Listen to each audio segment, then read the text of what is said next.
UFC 314, the main event. It's a quick little reaction video here for you guys. Obviously, Volkanovski, the victor. Diego Lopes, back to the drawing board, back to title contention. I believe Rodriguez, Diego Lopes will be the next fight for Diego Lopes following this fight. But what a fight. I believe this is the fight of the year so far in the UFC. It was an incredible fight. It was a war. Diego Lopes brought it, as he always does. But Alexander Volkanovski, the better technical fighter, better pace. He outworked Diego, got the job done. Diego landed the bigger shots, the flashier shots.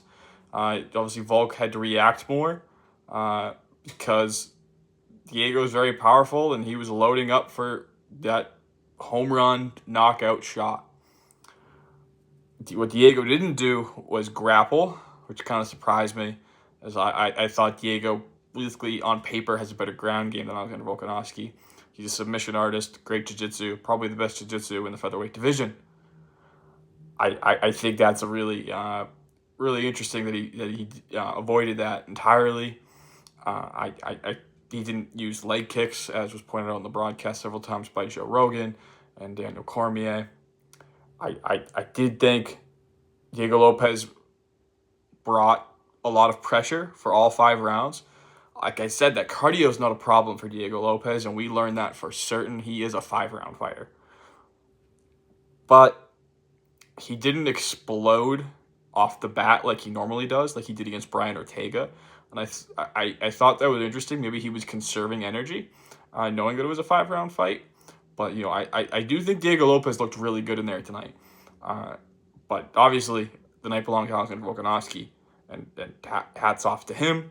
Volkanovski versus Evloev seems like that is the fight to make for the next featherweight championship bout. And obviously, Volkanovski being champion, being an active champion, it's great to see an active champion and great to have a star as a UFC champion right now on Alexander Volkanovski. Diego Lopes, is he going to win the belt one day? I don't know. I feel optimistic about that now as a Diego Lopes fan, especially after that performance. But I still think at the end of the day, the belt that Diego Lopes is born for is that BMF belt. And I think he proved that once again. I thought that 5th round was entertaining. I thought Diego Lopes wanted to exchange. He's a madman. He wanted to exchange punches with Volkanovski. He wanted to trade punches with Volkanovski all night. And, he was a madman in there, and that BMF belt will be his one day for sure, for certain.